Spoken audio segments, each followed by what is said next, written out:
안녕하세요. 산모라인 내과의원 원장 이길선입니다.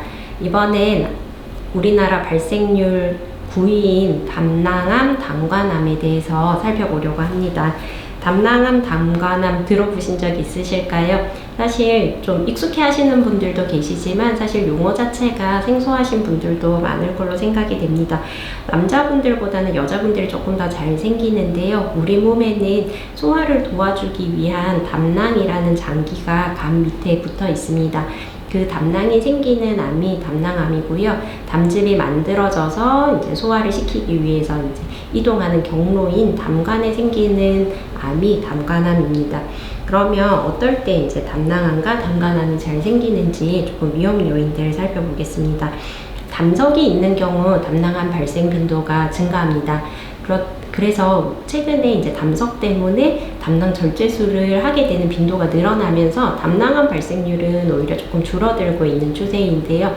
그렇지만 담석이 있다고 다 담낭암이 생기는 건 아니기 때문에 보통 담낭 수술을 했을 때 한 1% 정도에서 담낭에 암이 있는 경우들이 있거든요. 그래서 미리 걱정하실 필요는 없고, 담석이 있는 분들 같은 경우는 남들보다 담낭에 대해서는 좀 더 주기적인 평가가 필요하다, 그 정도로 생각하시면 좋을 것 같습니다. 그리고 담낭에 용종이 있는 분들이 좀 제법 있으신데요. 담낭 용종 같은 경우 생각보다 좀 흔하게 있거든요. 저희가 좀 연구 결과들을 살펴보면 일반인들 이제 건강검진 했을 때 한 4에서 7% 정도 발견되는 걸로 이제 되어 있고, 요즘에 또 초음파 장비가 좋다 보니까 작은 담낭 용종들도 발견되는 경우가 흔합니다. 그런데 이 담낭 용종의 경우 크기가 작을 때는 대부분 괜찮지만 크기가 1cm 이상 넘어가면은 담낭암으로 진행하는 선종의 가능성이 보통 한 40% 정도 된다고 하거든요. 그래서 암으로 진행하기 전에 미리 담낭을 제거하는 담낭 절제술을 시행하게 됩니다.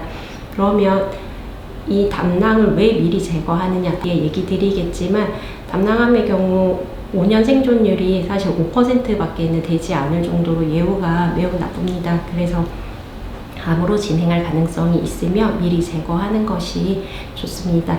그리고 또 체관과 담관에 함유 이상이 있는 경우들이 있습니다. 보통 좀 선천적인 경우들이거나 아니면 수술 이후에 생기는 경우들이 있는데, 이런 경우들도 담낭, 담관암 발생 위험성이 좀 높아지게 되고요. 예전에 민물 생선 많이 드신 분들은 간흡충증이라고 기생충 감염이 있는 경우들이 있는데, 이런 경우들 이제 담관에 염증을 반복적으로 일으키기 때문에 담관암 발생 위험성이 높아지게 됩니다. 그리고 위 수술하신 분들 이제 아무래도 담석 발생 위험성이 높고 담관에 함유 이상이 좀 생기기 쉬운 상황이 되기 때문에 그런 분들 발생 위험성이 높아지게 되고요. 비만하신 분들이 조금 더 빈도가 높습니다. 그래서 체중 관리가 좀 중요한 부분이라고 할 수 있을 것 같습니다. 본원에서 진단된 예 한번 살펴보겠습니다. 환자분 같은 경우는 50대 이제 좀 젊고 건강하신 남자분이셨고요. 이상하게 오른쪽 옆구리가 계속 좀 불편하다라는 증상을 주소로 내원하였습니다. 그래서 저희가 당연히 이제 첫 검사로 초음파 검사를 했었고요. 초음파 검사를 했더니 간 안에 혹 같은 게 보여서 저희가 그럼 CT를 찍어서 좀 확인을 해보자 얘기를 드렸습니다. 그래서 CT를 찍었는데 이분 같은 경우는 간 안에 혹이 있었지만 간암은 아니었고요.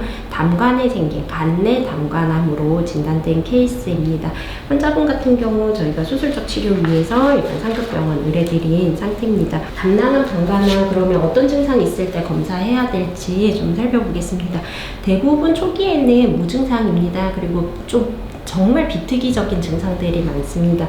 체중 감소, 피로감, 식욕 부진, 속이 울렁거리거나 토하는 경우도 있고요.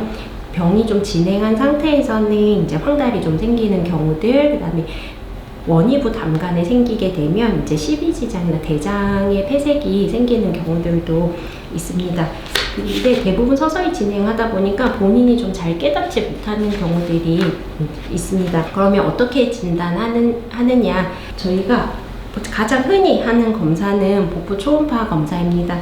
그런데 복부 초음파 검사의 단점은 조기 병변을 발견하기가 어렵습니다. 그래서 아까 얘기 드렸던 위험 인자가 있으신 분들은 일단 초음파를 주기적으로 보시되 초음파에서 기존에 이전 검사와 다른 소견이 있다면 적극적으로 CT나 추가 검사들을 좀 진행을 하시는 게 필요하고요. 복부 CT 같은 경우는 이제 임파선 전이나 전이성 병변을 평가하는데 초음파보다 훨씬 좀 좋습니다. 그럼에도 불구하고 조기 병변에 대한 진단은 아주 쉽지는 않습니다. 그리고 이제 추가적인 검사로 이제 뭐 MRI, 내시경, 초음파, 이개선, 담체관, 조영술 등을 시행할 수 있는데 사실 흔히 진행하는 검사들은 아니다 보니까 앞에 두 가지 초음파랑 CT 검사가 어쨌든 가장 중요한 역할을 하고 있다고 봐야 될 것 같습니다. 그러면 이렇게 이제 암이 진단됐을 때 어떤 치료를 하느냐, 보통 첫 번째 치료 방법은 수술입니다. 암의 진행 상태에 따라서 수술 방법이 달라지는데 아주 극초기에는 담낭만 절제하는 경우들이 많은데 이런 경우들은 보통 담석 때문에 담낭을 수술을 했는데 거기에 아주 초기 암이 같이 동반되어 있는 경우들입니다. 그래서 그런 경우들은 담낭 절제술만으로 충분하고요. 이미 모호한 증상이 생겨서 수술을 하게 됐을 때는 병이 많이 진행된 경우들이 많고 그런 경우들은 담낭 절제술만으로는 안 되고 담낭이 붙어있는 간의 일부 그리고 담낭 주변에 있는 임파선들을 같이 절제를 하게 되고요. 병이 좀 더 진행되게 되면 수술 범위가 굉장히 커집니다. 췌장의 일부를 제거를 해야 되고 간 그리고 십이지장을 같이 제거하는 간췌 십이지장 절제술을 시행을 하게 됩니다. 그래서 모든 암이 그렇겠지만 특히 담낭, 담관암 같은 경우는 초기 발견과 조기에 수술하는 것이 매우 중요하다고 볼 수 있겠습니다. 그리고 수술을 못하는 경우에는 생존율이 굉장히 낮습니다. 보통 한 8개월 남짓 정도 되거든요. 그래서 우리가 익히 알고 있는 췌장암의 나쁜 생존율 알고 계시겠지만 담낭, 담관암의 경우에도 그에 비견할 만큼 생존율이 나쁘기 때문에 조기 검진이 중요할 수밖에 없습니다. 그래서 본원에서는 이제 담석이 있는 분, 담낭 용종이 있는 분들은 이제 보통 6개월 간격으로 추적 검사를 하고 있고요. 용종의 크기가 변화가 없으면 추적 검사 일정을 늘리기도 하는데요. 크기가 커지고 있으면 아주 타이트하게 추적 검사를 하기도 합니다. 그래서 치료해야 되는 시점을 놓치지 않으려고 노력하고 있는 부분이고요. 정기검진 권고 받으신 분들은 꼭 그 시기에 맞춰서 내원하시는 게 병의 초기에 치료할 수 있는 방법이라고 생각합니다. 이상으로 산모라인 내과 이기선이었습니다. 감사합니다.